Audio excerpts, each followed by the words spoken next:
Thank you for tuning into the myFootpath series of interviews with experts in higher education. We're really excited today to learn about some work with first-generation students.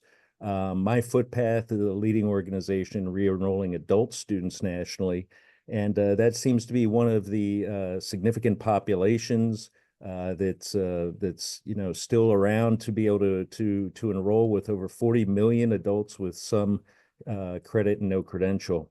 Another significant population that deserves significant attention is the first generation students. So when we look at the cliff, the enrollment cliff that's been projected for about 18, 19 years, we knew that there'd be some changes in demographics, more Latino students, and certainly more first generation students. Plenty of institutions are playing catch up now.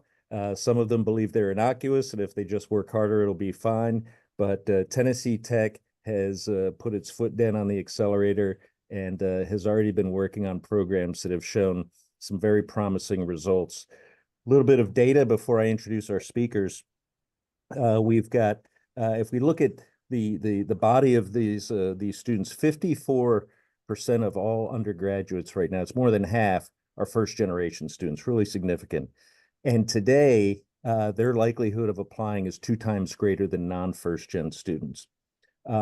What's of concern, and why we have programs such as the one you're about to hear about today, is the success rates don't tend to be at parity with non-first generation students. So we're looking at about a 35-point differential, with a graduation rate of about 24% for first-gen students and just shy of 60% for continuing generation students. Additionally, when we look at the first-gen students, half of them are non-white students. 62% of veterans who are enrolled are first-generation students, and 65% of the students enrolled at Hispanic-serving institutions are first-generation students. So we're tremendously excited today to bring you our 2 speakers from Tennessee Tech University, both who have been speaking nationally on this topic and at a number of conferences. We have Dr. Harry Ingle, the Executive Director for Student Affairs, and Charria Campbell, Director of Student Engagement and Intercultural Affairs at Tennessee Tech. Welcome, both of you, and thank you so much for joining us. What I'd like to ask first is, there are lots of different student populations that can use some additional support. Why have you chosen this one, and what are some of the goals that you are hoping to achieve? Yeah, so really what brought this on, based on really the data that you talked about there. So there's a growing population of first generation students in America. So here at Tennessee Tech, we've seen historically over 25% of our student population, so well over 2,000 students of roughly 10,500 students are first generation, and this population is going to continue to grow. So we see that also too in the data that our first generation students we don't retain our students as high of a rate as our continuing generation students. So that's of concern, particularly as we look at, again, like you said, the enrollment cliff, and so sort of college going grades, and we think about the continuing need for more people in various industries, and we're a technological institution, so we definitely need more people in STEM and tech fields, right? So it's imperative that we continue to enroll and graduate and retain students and support those students. So that's really the why, is that we see that there's a need. And so here at Tennessee Tech, we've taken a focus and we've joined the First Gen Forward Network, which is a network composed of over 400 institutions across the country that are really focusing on supporting first generation students. So we were one of 80 new institutions to join this network back in the fall of 2024. And we're excited to be a part of the First Gen Forward Network, to work with other colleagues in this community of practice to support first gen students. So we're really excited to be a part of it, and we'll talk a little bit more about the things that we're doing to really set this up. And I'll let my colleague Ms. Campbell talk about some of the things we've already been doing to support first gen students through other programs. So basically, as Dr. Ingle mentioned, we've had several programs in place prior to starting the first Gen 4 programming that we've done this academic year. So back in 2008, which was before my time working as the Director of Intercultural Affairs, the Multicultural Affairs Office at the time, as it was named, had a summer bridge program for underrepresented students coming in 2009 decided to formalize it as a full first year transition program for students to have a better, smooth transition, a healthier transition from high school to college. So they called it the Region Achievement and Committed to Excellence. The acronym stands for RACE. That was not the initial intent. The acronym kind of came after the name had come about.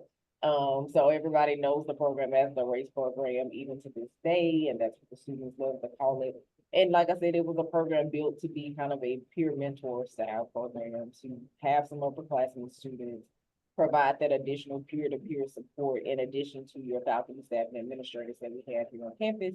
So that way they had, folks that they could kind of lean on, talk to, and depend on, figure out how to navigate college, but also helping them to navigate where the campus resources are and even some community resources here in the Purdue area.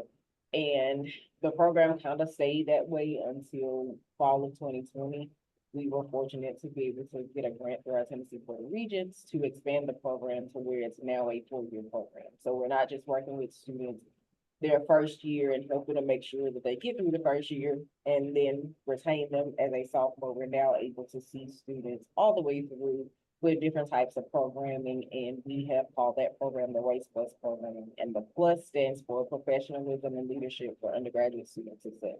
So we're focusing on those key aspects that sophomores and juniors need to have and know about, like, are you in the correct major and how to transition early enough rather than, oh, it's the end of my junior year, about to become a senior kind of situation. And now I want to change majors, but how do we have that conversation?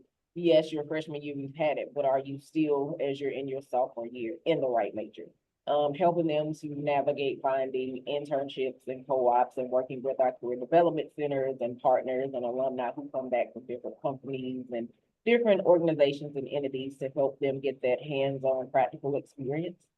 And then also the additional scholarships, the professionalism piece of learning how to do presentations and speaking and thinking about what are ways that they can contribute to the university from leadership perspectives, and also getting them to conferences and things like that so that they can present. So the RACE program has been a vital program for helping underrepresented students, and I would say probably over half of our students every year, if not more, have been first-year students. And so it's provided a level of support that goes beyond just having people and knowing that there are officers on campus, but having somebody to walk with you throughout your college experience, your first year. Now, like I said, since fall of 2020, having that additional component of being able to work with students with the Race Plus program. The students do kind of come in as a cohort model, just to kind of explain what it looks like. And so anywhere from 25 to 30 students, we accept in the fall. We don't necessarily have a cap. So if we get 50 to 60, hey, we'll run with 50 to 60. That just means we need to find more upperclassmen to be mentors. But it is a cohort model that's typically averaged anywhere from 25 to 30 students. They do take a freshman year experience class that is tailored by the office and Dr. Ingle and myself and Dr. Rob Owens, and we kind of have to come up with our own curriculum over the years for what that looks like. So it's a little bit different than your traditional kind of freshman year experience class. And then we expanded that to have what we call a connections course for those students who are sophomore to senior level who end up going into the Race Plus program. So we build off of some of those skills and then we take it to the next level. So we're connecting them with the things of getting into adulting, becoming a professional in your career and those kinds of things. So that's what our RACE program does, along with several other programs. And it's one of the most well-known mentoring programs on our campus. And so we do get a lot of people asking us to help provide feedback as they're looking for ways to do other things. And our students in the program are freshmen, but they can continue on as a Race Plus student. But prior to that, they had the opportunity, and they still have the opportunity to either be a mentor or an ambassador for the office. And we encourage them to explore those types of opportunities as well across the campus. Fantastic. So there are an awful lot of services that you're providing to the students, and I'm sure it's not something that's just sprung on them. They're in a cohort. Can you speak a little bit about the relationship you have with admissions and recruiting? Are there special activities for these students to get them more familiar with the services at the institution? Yeah, sure. Yeah. I know Dr. Ingle previously worked in our admissions office.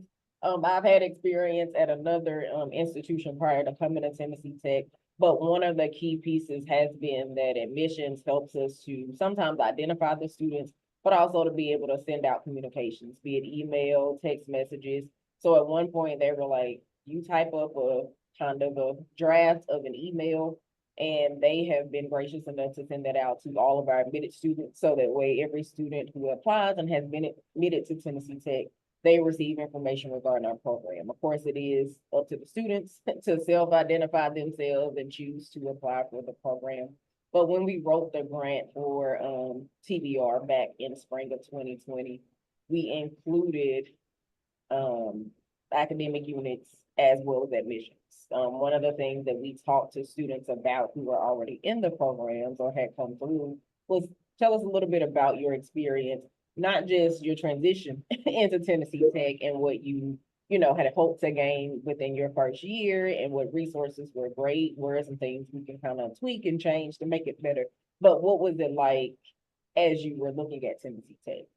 And what did you want that experience to look like if you visited campus here, elsewhere, or if you didn't visit at all, you just showed up and you think about, okay, to recruit myself here. And I think about other students coming in, what would I want that campus visit experience to look like?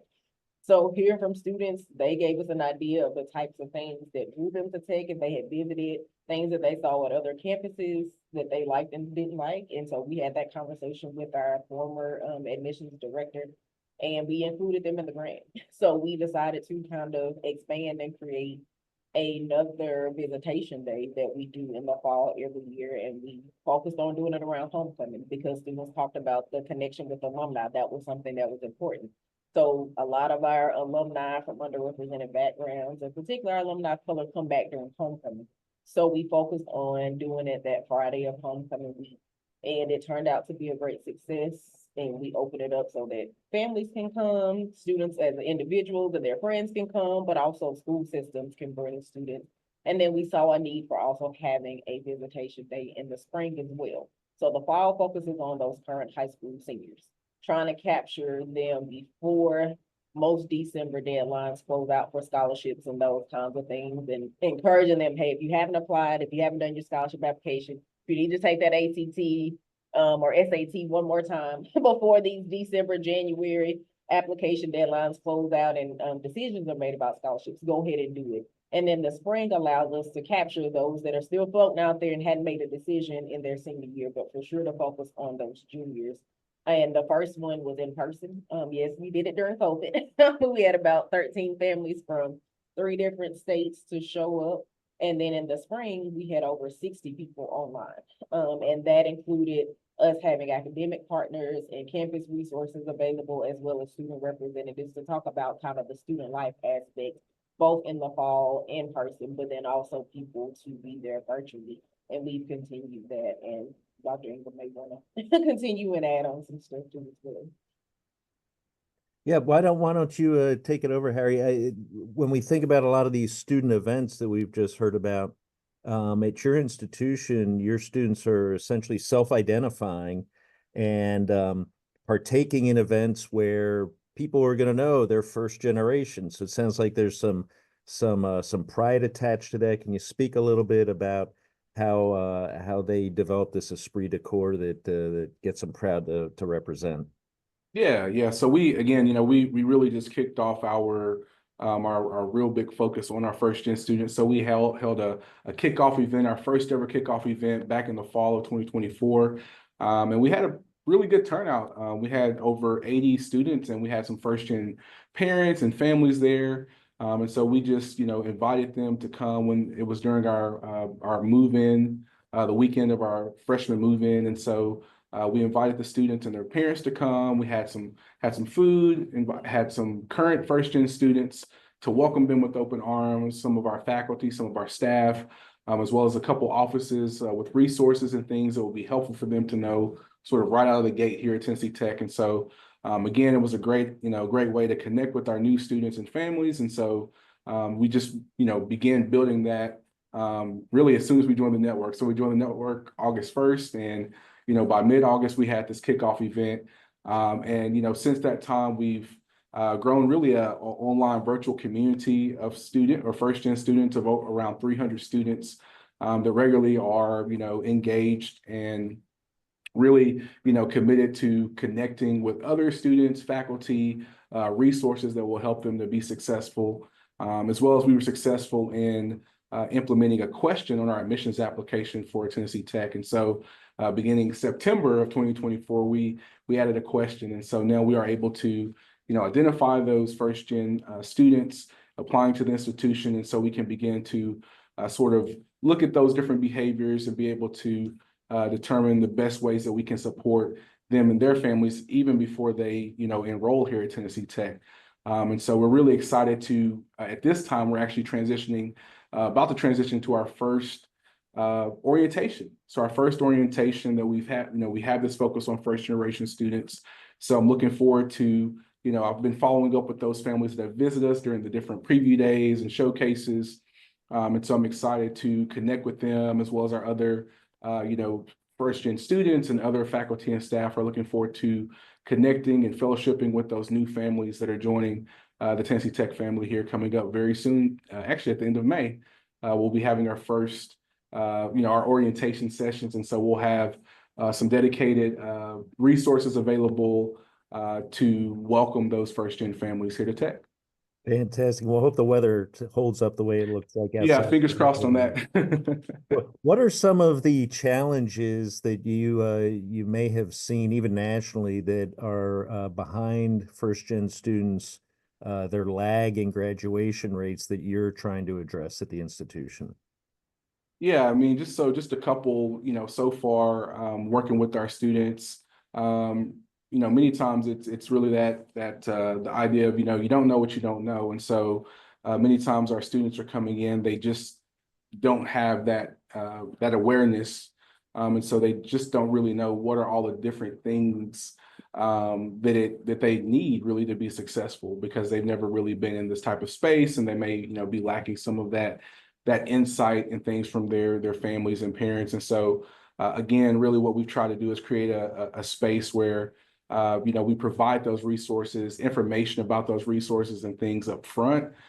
So students are, aware of, our food pantry, for instance. So if there's food insecurity or, students have maybe a lack of a meal plan. And so working within our systems here at Tennessee Tech to help connect them with the things that they need. And so firstly, all students really have those physiological needs, right? So they need, they need food, they need rest, they need those types of things. And so connecting with them early on has been really helpful and insightful to know, okay, these are the types of things that we need to help them with. And so just making sure we provide them, access to those resources. So some of our students need those types of food items or maybe hygiene items.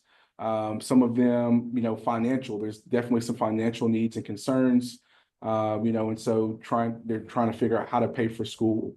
And so working with them, working with the different offices, I work very closely with financial aid. I was just on the phone with them today. So I'm pretty much on the phone or messaging weekly with financial aid, just staying up to date with the different, resources and things that they may have.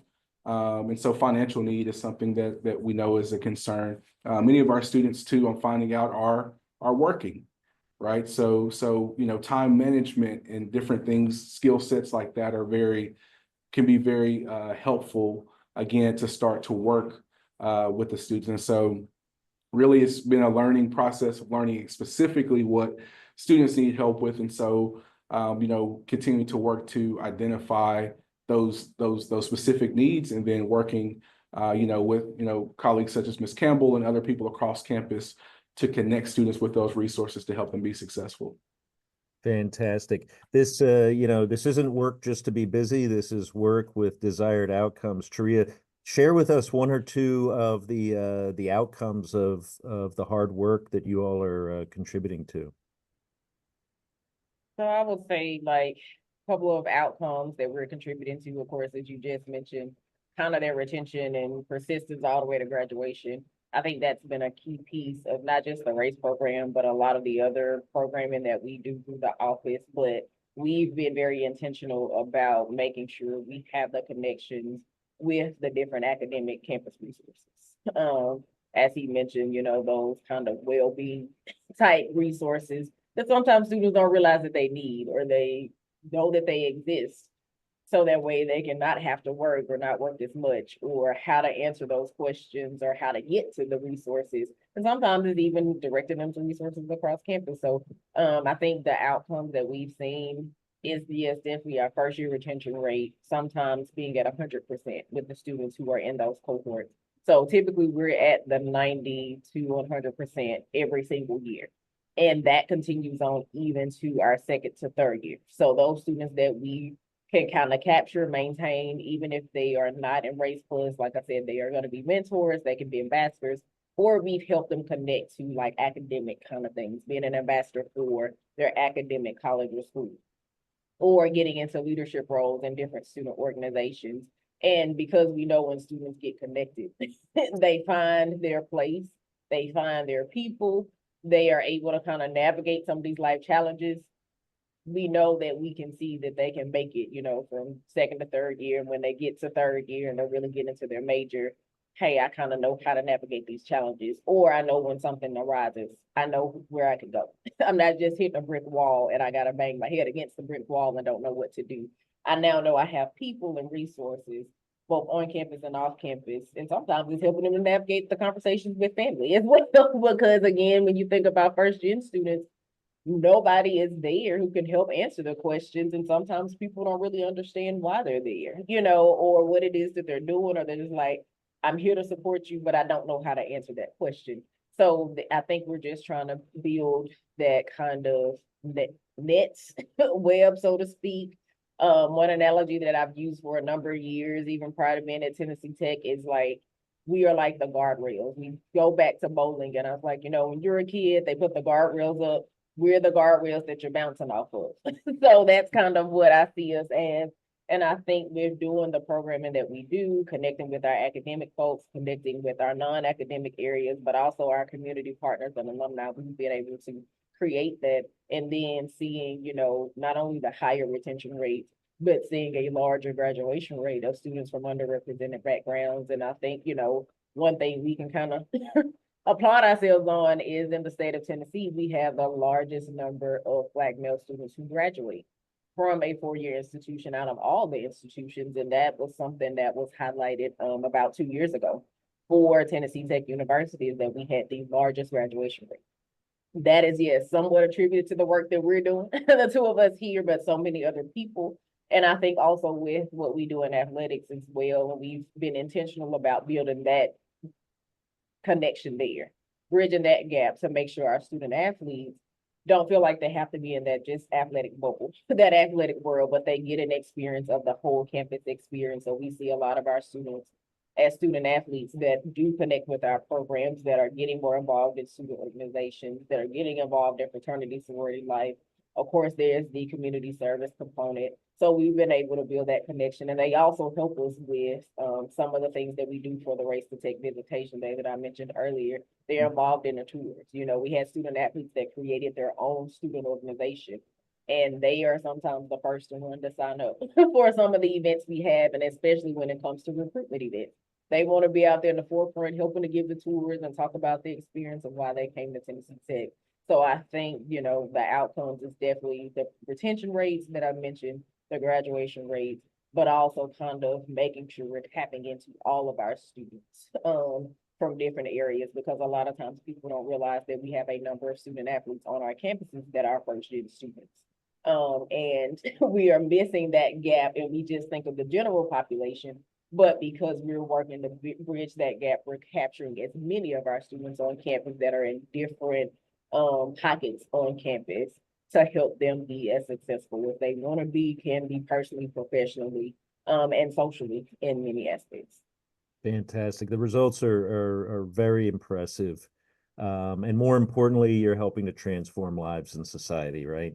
In closing, Harry, quick advice for us on your work between the two of you and everyone who's partnered with you. There are institutions out there that are wondering, how on earth do I get something like this started? Can you briefly talk about how you propagate these kind of discussions across campuses? Some really important partners to begin discussions with? Yeah, I think, it's, in higher education, really, we start with the data, right? So sort of I would encourage, any institution to look at the data, look at your outcomes, look at your populations of students and see, where are the needs, do it in sort of a needs assessment, with those outcomes, with the data. And then from there, a great way, the way that we really started here at Tennessee Tech to move things forward was my boss, our Vice President for Student Affairs here, Dr. Cynthia Polk Johnson, started a committee. So started a committee from various stakeholders across the campus made up of academic, non-academic, orientation, advancement, all of the different sort of areas to really come together, as well as institutional research to provide the data, right? So we knew that we had the accurate information, and really to start to look to see is there a need here with first generation students, and as well as looking to go across the entire institution to look at what is already in existence. So again, what's needed, what's already there, and then what's needed. We want to make sure that we're not duplicative, but there's a true value added, because we're talking about people, like, as you said, we're transforming lives. We're not talking about widgets. So we need to make sure that things that we're doing, we need to be good stewards of our resources and make sure that we're doing things that are going to be impactful and that there's a good return on investment there. That ultimately helps our students to be the most successful versions of themselves, as my colleague, Ms. Campbell said. So that's where I would say to start with the data, convene a committee to look at that data, make sure that you compile as much as possible, compile all of the various programs and services that you already have on your campus. And then from there, we've looked at how can we leverage the technology that we already have? Where are some opportunities for technology that we can bring on? And so we've contracted with a new company, head nod to Ed Sites there to help us with some of the retention and persistence work, specifically with first generation students through our AI chatbot. So we're, look at the data, convene a committee, leverage technology, leverage the resources and things that are already there, and look for where you can, again, make the most impact and add value to improve the student experience. Fantastic. I'm Luke Schultheis, advisor for myFootpath, with a focus on re-enrolling adult stopout students. We're very fortunate to have Harry Ingle and Charria Campbell with us from Tennessee Tech today, sharing insights from their experience and their positive outcomes on supporting first-generation students. They're both happy to talk with you offline if you email them directly at the institution. And thank you so much for tuning in today.